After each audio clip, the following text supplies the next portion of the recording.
ಗೋಪಿಕುಂಟೆಯಿಂದ ಆರಂಭಗೊಂಡ ರಂಗೋಲಿ ಸ್ಪರ್ಧೆಯಲ್ಲಿ ಪ್ರಥಮ, ದ್ವಿತೀಯ, ತೃತೀಯ ಬಹುಮಾನ ಪಡೆದವರಿಗೆ ಮುಂದಿನ ದಿನಗಳಲ್ಲಿ ಶಿರಾನಗರದಲ್ಲಿ 250 ಹಳ್ಳಿಗಳಿಂದ 750 ಸ್ಪರ್ಧಾಳುಗಳಿಗೆ ಸ್ಪರ್ಧೆ ನಡೆಸಿ ಪ್ರಥಮ ಬಹುಮಾನ ಸ್ಕೂಟರ್, ದ್ವಿತೀಯ ಬಹುಮಾನ ಫ್ರಿಡ್ಜ್, ತೃತೀಯ ಬಹುಮಾನ ವಾಷಿಂಗ್ ಮೆಷಿನ್ ನೀಡಲಾಗುವುದು ಎಂದು ವಿಧಾನ ಪರಿಷತ್ ಸದಸ್ಯ ಚಿದಾನಂದ ಎಂ ಗೌಡ ಘೋಷಣೆ ಮಾಡಿದರು. ಶಿರಾ ತಾಲೂಕು ಗೋಪಿಕುಂಟೆ ಗ್ರಾಮದಲ್ಲಿ ಚಿದಾನಂದ ಎಂ ಗೌಡ ಅವರ ಅಭಿಮಾನಿ ಬಳಗದ ವತಿಯಿಂದ ಯುಗಾದಿ ಹಾಗೂ ಶ್ರೀರಾಮನವಮಿ ಹಬ್ಬದ ಪ್ರಯುಕ್ತ ಆಯೋಜಿಸಿದ್ದ ಮಹಿಳೆಯರಿಗೆ ರಂಗೋಲಿ ಸ್ಪರ್ಧೆ ಕಾರ್ಯಕ್ರಮದಲ್ಲಿ ರಂಗೋಲಿ ವೀಕ್ಷಿಸಿ ಮಾತನಾಡಿದ ಅವರು, ಎಲ್ಲಾ ಗ್ರಾಮದಲ್ಲಿ ಮಹಿಳೆಯರಿಗೆ ರಂಗೋಲಿ ಸ್ಪರ್ಧೆ ಎಂದು ಅತ್ಯಂತ ಅದ್ದೂರಿಯಾಗಿ ಗೋಪಿಕುಂಟೆ ಗ್ರಾಮದಲ್ಲಿ ಯಶಸ್ವಿಯಾಗಿದ್ದು, ನಮ್ಮ ನೆಲದ ಸಂಸ್ಕೃತಿ ಮತ್ತು ಸಂಪ್ರದಾಯವನ್ನ ಉಳಿಸುವ ನಿಟ್ಟಿನಲ್ಲಿ ಗ್ರಾಮೀಣ ಭಾಗದ ಮಹಿಳೆಯರ ಪ್ರತಿಭೆಯನ್ನ ಗುರುತಿಸಿ ಹಬ್ಬದ ಸಂಭ್ರಮದ ಮೆರುಗು ನೀಡಿದೆ ಎಂದರು. ಸ್ಪರ್ಧೆಯಲ್ಲಿ ಶೋಭಾ ಎಸ್ ಮೊದಲ ಬಹುಮಾನ 5,000,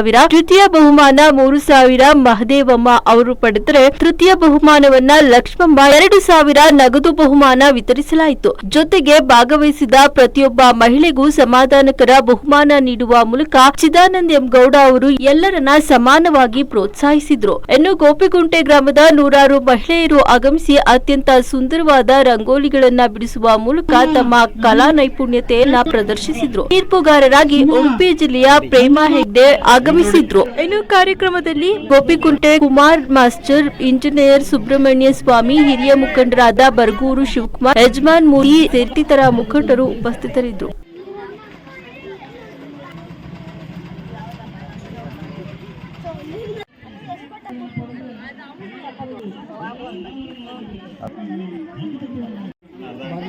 ಟೋಕನ್ ಕೊಡ್ತಾ ಇದ್ದಾರೆ.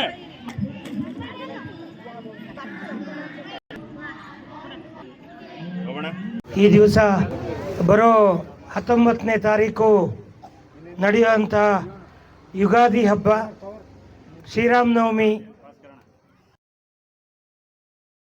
ಮಹೋತ್ಸವ ಇವತ್ತಿನ ಶಿಕ್ಷಣ ತಜ್ಞರು ಬರುವ ಅನುದಾನದಲ್ಲಿ ಸುಮಾರು ನಮ್ಮ ಚಿದಾನಂದ ಗೌಡರು ಸಮಾಜ ಯಾವ ಕಡೆ ಹೋಗ್ತಾ ಇದೆ,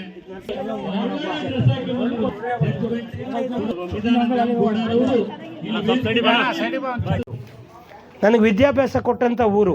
ಆ ಕಾರಣಕ್ಕಾಗಿ ಇಲ್ಲ, ಅದು ಇವತ್ತು ಕಡಿಮೆ ಇರ್ಬೋದು, ಮಕ್ಕಳು ಮುಂದೆ ಬರ್ತಾರೆ ಅಂತೇಳಿ ನಮ್ಮ ಸುಬ್ರಹ್ಮಣ್ಯ ಸ್ವಾಮಿಯವರು ಶ್ರಮ ಹಾಕಿ ಅವ್ರದ್ದು ಕಾಂಟ್ರಿಬ್ಯೂಷನ್, ಅವರು ಹಣ ಹಾಕಿದ್ದಾರೆ.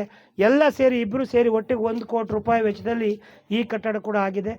ಜೊತೆಗೆ ನಾವು ಊರಿಗೆ ಬೆಳಕನ್ನು ನೀಡೋರು, ರಾಜಕಾರಣ ಮಾಡಿ ಯುವಕರಿಗೆ ಹೆಂಡ ಸಾರಾಯಿ ಕುಡಿಸಿ ಅವ್ರನ್ನ ಅಧ್ವಾನ ಮಾಡೋಂಥ ಕೆಲಸ ನಾನು 25 ವರ್ಷದಲ್ಲಿ ಒಂದು ದಿವಸನೂ ಮಾಡಲಿಲ್ಲ.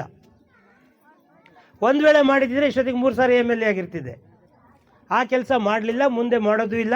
ಯಾಕೆಂದರೆ ನಮಗೆ ಕೊಟ್ಟಿರೋ ಸಂಸ್ಕಾರ ಹಿರಣ್ಮೇಷ್ಟ್ರ ಮನೆಯದು. ಆ ಕಾರಣಕ್ಕಾಗಿ ಆ ಸಂಸ್ಕಾರಕ್ಕೆ ಬದ್ಧರಾಗಿ ಈ ಕೆಲಸ ಮಾಡ್ತಾ ಇದ್ದೇವೆ. ಇವತ್ತೊಂದು ಬೆಳಕನ್ನು ಕೊಡಬೇಕು ಅಂತೇಳಿ ಸೋಲಾರ್ ಐಮಾಸ್ಕ್ 5 ಲಕ್ಷ ರೂಪಾಯಿ ವೆಚ್ಚದಲ್ಲಿ ನನಗೆ ಏನಾದರೂ ಕೂಡ ಫಸ್ಟ್ ಜ್ಞಾಪಕ ಬರೋದು ಗೋಪಿಕುಂಟೆ. ಏನು ಮಾಡಬೇಕು ಅಂದರೂ ಫಸ್ಟ್ ಗೋಪಿಕುಂಟೆಯಲ್ಲಿ ಆಗಬೇಕು, ಶಾಲೆ ಕಟ್ಟಬೇಕು. ಹೊಸಳ್ಳಿಲಿ ಇನ್ನೂ ಶಾಲೆ ಕಟ್ಟಿಲ್ಲ, ಹೊಸಳ್ಳಿಯವ್ರು ಶಾಲೆ ನೋಡೋಣ ಆಮೇಲೆ ಅಂದರು. ಏಕೆಂದರೆ ಅಲ್ಲಿ ಕಟ್ಟಡ ಇತ್ತು, ಚೆನ್ನಾಗಿದೆ. ಅಲ್ಲಿ ದೇವಸ್ಥಾನ ಕೇಳಿದ್ರು, ಸುಮಾರು 1 ಕೋಟಿ ರೂಪಾಯಿ ವೆಚ್ಚದಲ್ಲಿ ದೇವಸ್ಥಾನ ಆಗ್ತಾಯಿದೆ ಹೊಸಳ್ಳಿನಲ್ಲಿ. ಇಲ್ಲಿ ಒಂದು ಐಮಾಸ್ಕ್ ಲೈಟನ್ನು ಹಾಕುವಂಥದ್ದಾಗಿದೆ. ಜೊತೆಗೆ ನಾವು ನಮ್ಮ ತಾಲೂಕಿನ ಹೆಣ್ಣು ಮಕ್ಕಳ ವಿಶ್ವಾಸವನ್ನು ಗಳಿಸ್ಬೇಕು. ಹೆಣ್ಣು ಮಕ್ಕಳು, ಏಕೆಂದರೆ ದೊಡ್ಡ ಗಂಡಸರಿಗೆ ಹೇಳೋಕ್ಕಾಗಲ್ಲ, ಮಕ್ಕಳನ್ನ ಓದಿಸ್ರಪ್ಪ, ಮಕ್ಕಳಿಗೆ ದೊಡ್ಡ ಮಟ್ಟಕ್ಕೆ ಬೆಳೆಸ್ಬೇಕು ಅಂತ ಅಷ್ಟು ಈಸಿಯಾಗಿ ಅರ್ಥ ಆಗಲ್ಲ. ಆದರೆ ನೀವೇನು ಮಾಡ್ತೀರಾ, ನೀವಿದು ಮನ್ಸಿಗೆ ಹಾಕ್ಕೋತೀರಾ. ಅವತ್ತು ನನ್ನ ತಾಯಿ ಅವಿದ್ಯಾವಂತೆ, ಆದರೆ ನನ್ನ ಕನ್ಸ್ಕೊಂಡ್ರು ಅವರು, ಇಲ್ಲ ನನ್ನ ಮಕ್ಕಳಿಗೆ ವಿದ್ಯಾವಂತರನ್ನು ಮಾಡಬೇಕು, ಅವ್ರು ಸೂಟ್ ಬುಟ್ ಹಾಕೊಂಡು ಓಡಾಡಬೇಕು ಅಂತ ಕನ್ಸ್ಕೊಂಡ್ರು. ಆ ಕಾರಣಕ್ಕಾಗಿ ಇದೆಲ್ಲ ಆಯಿತು. ಸೊ ಈ ದಿಕ್ಕಿನಲ್ಲಿ ಯೋಚನೆ ಮಾಡೋದಾದರೆ ಖಂಡಿತ ಇದು ಒಂದು ಒಳ್ಳೆಯ ಕೆಲಸ. ರಂಗೋಲಿ ನಮ್ಮ ಹಿಂದೂಗಳಿಗೆ ಶ್ರೇಷ್ಠವಾದ ಲಕ್ಷಣ. ಅದರಲ್ಲೂ ಹೊಸ ವರ್ಷ ಯುಗಾದಿ ಕಾರಣಕ್ಕಾಗಿ ಮಾಡ್ತಾ ಇರೋದು. ಇದನ್ನು ಈ ರೀತಿ ಯೋಚನೆ ಮಾಡಿದ್ದೇವೆ. ನಮ್ಮ ತಾಲ್ಲೂಕಲ್ಲಿ ಒಂದು 250 ಹಳ್ಳಿ ಇದೆ. ಎಷ್ಟಿದೆ? 250 ಹಳ್ಳಿ ಇದೆ. ಆ 250 ಹಳ್ಳಿನಲ್ಲೂ ಈ ರೀತಿ ಕಾರ್ಯಕ್ರಮ ಮಾಡಿ ಭಾಗವಹಿಸಿದಂಥ 100, 200, 300 ಎಷ್ಟೇ ಜನ ಹೆಣ್ಮಕ್ಳು ಭಾಗವಹಿಸಲಿ, ಅವ್ರಿಗೆಲ್ಲ ಒಂದು ಸಣ್ಣ ಗಿಫ್ಟು, ಅದು ದೊಡ್ಡ ಮೊತ್ತದ್ದಲ್ಲ, ಆದರೂ ಕೂಡ ಒಂದು ಸಣ್ಣ ಗಿಫ್ಟ್ ಕೊಟ್ಟು. ಯಾಕೆಂದ್ರೆ ಗೊತ್ತು, ಹೆಣ್ಣು ಮಕ್ಕಳಿಗೆ ಬೇಜಾರು ಮಾಡಿದ್ರೆ ನಮ್ಗೆ ಒಳ್ಳೇದಾಗಲ್ಲ ಅಲ್ವಾ. ಅವ್ರು ಇಷ್ಟೆಲ್ಲ ಕಷ್ಟಪಟ್ಟು ರಂಗೋಲಿ ಹಾಕವ್ರೆ, ಬರೀ ಕೈಲಿ ಮನೆಗೆ ಹೋದರೆ ನಮ್ಗೆ ಒಳ್ಳೇದಾಗಲ್ಲ. ಅದು ಒಂದು. ಎರಡನೇದಾಗಿ ಒಂದು ಸ್ಪರ್ಧೆ ಅಂದಮೇಲೆ ಅದಕ್ಕೊಂದು, ನಾನು ನಿಮ್ಮೂರಿನ ಮಗ, ಹುಟ್ಟಿದ್ದು ಹೊಸಳ್ಳಿ ಆದರೂ ಕೂಡ ನನಗೆ ಜ್ಞಾನಾರ್ಜನೆ ಆಗಿದ್ದು ಗೋಪಿಕುಂಟೆನಲ್ಲಿ. ಇಲ್ಲಿ ಈರಣ್ಣ ಮೇಷ್ಟ್ರ ಮನೆ ಇತ್ತು. ಆ ಮನೆಯಲ್ಲಿ ಖಂಡಿತ ನಾನೇನಾದರೂ ಇವತ್ತು ಈ ಸ್ಥಾನಮಾನಗಳನ್ನು ಅಲಂಕರಿಸಿದ್ರೆ, ಒಂದು ಗೋಪಿಕುಂಟೆ ಈರಣ್ಣ ಮೇಷ್ಟ್ರ ಮಾರ್ಗದರ್ಶನ, ಎರಡನೇದು ಈ ಮಣ್ಣಿನ ಗುಣ, ಈ ಊರಿನ ಮಣ್ಣಿನ ಗುಣ, ಹಾಗೆ ನಮ್ಮ ತಂದೆ ತಾಯಿಗಳು ಕಂಡಂಥ ಕನಸು, ಹಾಗೆ ನನಗೆ ಒಡ ಹುಟ್ಟಲಿಲ್ಲ ಅಂದರೂ ಕೂಡ ಸಹೋದರರಾಗಿ ನನ್ನ ಜೊತೆಯಲ್ಲಿ ಇವತ್ತಿನವರೆಗೂ ಕೂಡ ನಮಗೆ ಯಾವುದೇ ಒಂದು ರೀತಿ ಒಬ್ಬರನ್ನೊಬ್ಬರು ಬಿಟ್ಕೊಡೋಕ್ಕೆ ಅವಕಾಶ ಇಲ್ಲದಂತೆ ಒಟ್ಟಿಗೆ ನಡ್ಕೊಂಡು ಬಂದಿದ್ದೇವೆ. ಸುಮಾರು ಒಂದು 45 ವರ್ಷದಿಂದ 46 ವರ್ಷ ಆಯಿತು ನಾವಿಬ್ಬರು ಒಟ್ಟಿಗೆ ಸೇರಿ. ನಾನು ಈರಣ್ಣ ಮೇಷ್ಟ್ರ ಮಗ ಅಲ್ಲ, ಆದರೆ ಅವ್ರ ಮನೆ ಮಗ.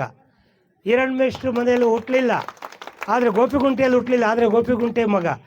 ನನ್ನ ತಂದೆ ತಾಯಿ ಭಾಳ ಬಡ ಕುಟುಂಬ. ಸುಮಾರು ಸಂದರ್ಭದಲ್ಲಿ ಭಾಳ ಹೆಮ್ಮೆಯಿಂದ ಹೇಳ್ಕೊಂಡಿದ್ದೀನಿ ನಾನು ಬಡವರು ಅನ್ನೋದನ್ನ ಭಾಳ ಹೆಮ್ಮೆಯಿಂದ ಹೇಳ್ಕೊಂಡಿದ್ದೇನೆ. ಹೊಸಳ್ಳಿ ಗ್ರಾಮ, ಮಲ್ಲೇಗೌಡ ರಂಗಮ್ಮ ದಂಪತಿ, 4ನೇ ಕ್ಲಾಸ್ವರೆಗೂ ಮಾತ್ರ ಅಲ್ಲಿ ಓದಿದೆ ನಾನು. ಒಂದು ರೀತಿ ನಮಗೆ ನೀನು ರಂಗಸ್ವಾಮಿ ಅಂತ ಬರೀಬೇಕು, ನಿನ್ನ ಮಗಳು